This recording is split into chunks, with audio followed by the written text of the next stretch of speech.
नमस्कार दोस्तों, उषा के आवाज चैनल में आप सभी का स्वागत है। हमारी आज की कहानी है आंसू छलक आए। देखो विनोद, अगर तुम कल्पना से शादी करना चाहते हो तो पहले तुम्हें अपने पिताजी से रजामंदी लेनी पड़ेगी, प्रेम शंकर ने समझाते हुए कहा। शादी में उनकी रजामंदी होना बहुत जरूरी है। मगर अंकल, वे इसकी इजाजत नहीं देंगे, विनोद ने इनकार करते हुए कहा। क्यों नहीं देंगे इजाजत? प्रेम शंकर ने सवाल पूछा। क्या तुम उन्हें समझाओगे नहीं? मैं अपने पिता की आदतों को अच्छी तरह से जानता हूँ। वे कभी नहीं समझेंगे और हमारी शादी के लिए इजाजत भी नहीं देंगे। एक बार फिर इनकार करते हुए विनोद बोला। आप उन्हें समझा दें तो अच्छा रहेगा। मेरे समझाने से क्या वे मान जाएंगे? प्रेम शंकर ने पूछा। हाँ अंकल, वे मान जाएंगे। यह कहकर विनोद ने गेंद उनके पाले में फेंक दी। विनोद प्रेम शंकर के मकान में किराएदार था। उसे अभी बैंक में लगे 2 साल हुए थे। इन 2 सालों में विनोद ने किराए के मकान में उन्हें कभी दिक्कत नहीं पहुंचाई थी। एक तरह से उनके घरेलू संबंध हो गए थे।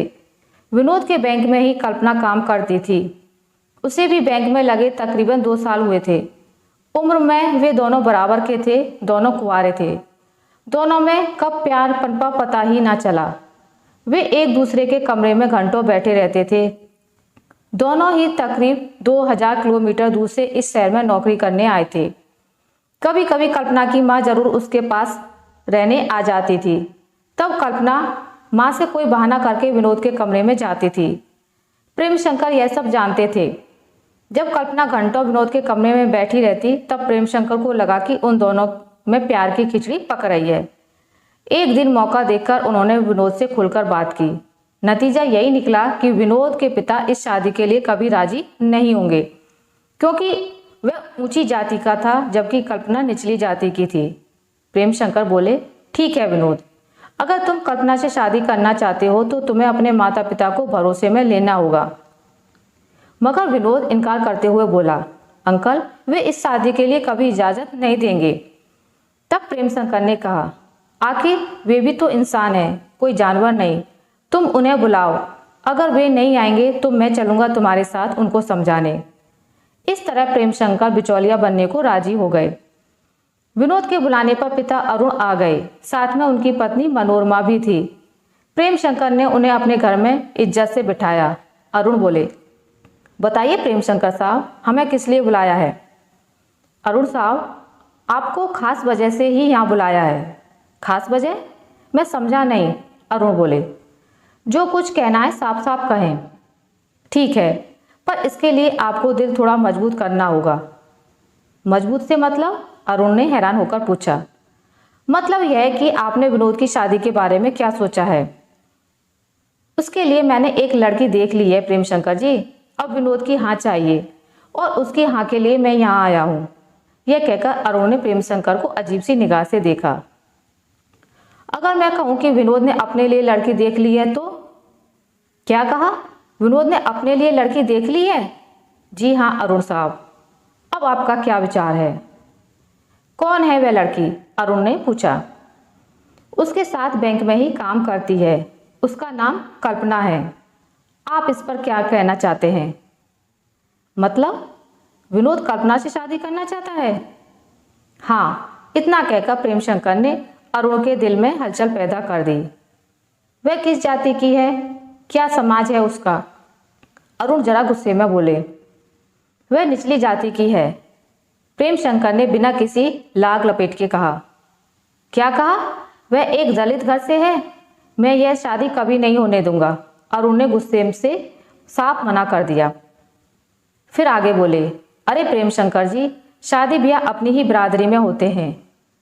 हाँ हाँ होते हैं अरुण जी, मगर आप जिस जमाने की बात कर रहे हैं वह जमाना गुजर गया है। यह 21वीं सदी है। हाँ मैं भी जानता हूँ, मुझे समझाने की कोशिश ना करें। जब आप इतना जानते हैं तब इस शादी के लिए मना क्यों कर रहे हैं? मैं अपने बेटे की गैर बिरादरी में शादी कराकर बिरादरी पर दाग नहीं लगाना चाहता। मैं यह शादी हरगिज नहीं होने दूंगा।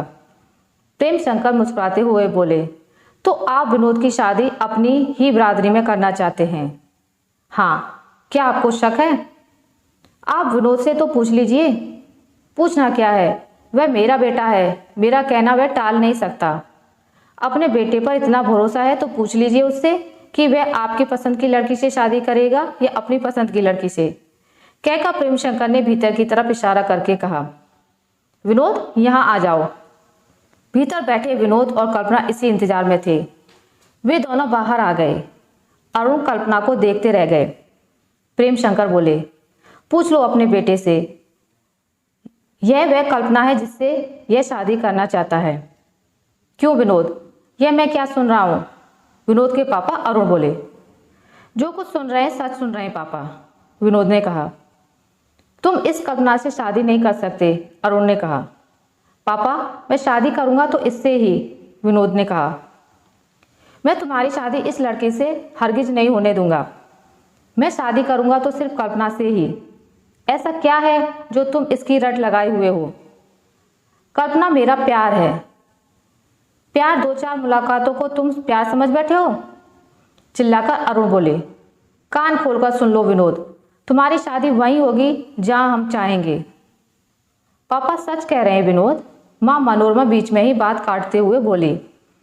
यह लड़की हमारी जात बिरादरी की भी नहीं है। इससे शादी करके हम समाज में अपनी नाक नहीं कटा सकते, इसलिए इसके साथ शादी करने का इरादा छोड़ दे। माँ मेरे इरादों को कोई बदल नहीं सकता है। शादी करूंगा तो कल्पना से ही, किसी दूसरी लड़की से नहीं। अपना फैसला सुनाकर विनोद कल्पना को लेकर घर से बाहर चला गया। पल भर के सन्नाटे के बाद प्रेम शंकर बोले, अब क्या सोचा है अरुण साहब? अब भी आप इस शादी से इनकार करते हैं? यह सब आप लोगों की रची हुई साजिश है। आपने ही मेरे बेटे को बरगलाया है, इसलिए आप उसका ही पक्ष ले रहे हैं, कहकर अरुण ने अपनी बात पूरी की। अरुण साहब सोचो, विनोद कोई दूध पीता बच्चा नहीं है, प्रेम शंकर समझाते हुए बोले। आप उसे डरा धमकाकर अपने वश में कर लेंगे, यह भी मुमकिन नहीं है। वह नौकरी करता है, अपने पैरों पर खड़ा है।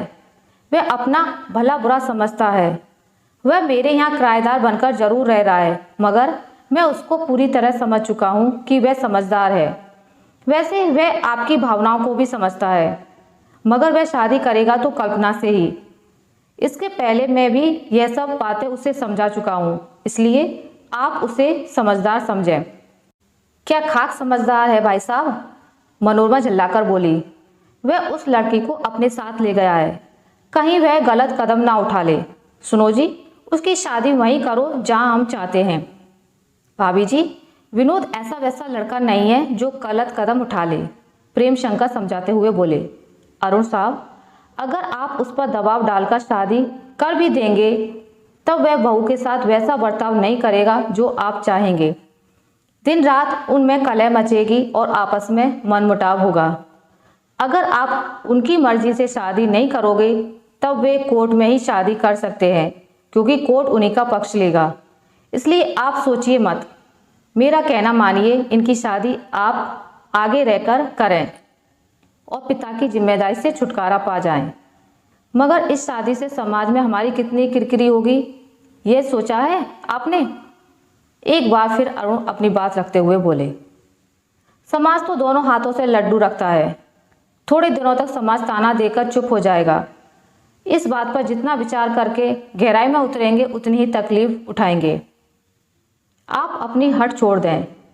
इसके बावजूद भी आप अपनी जिद पर अड़े हो तो विनोद की शादी अपनी देखी लड़की से कर दो। मैं इस मामले में आपसे कुछ नहीं बोलूँगा। प्रेम शंकर के ये शब्द सुनकर अरुण के सारे गर्म तेवर ठंडे पड़ गए।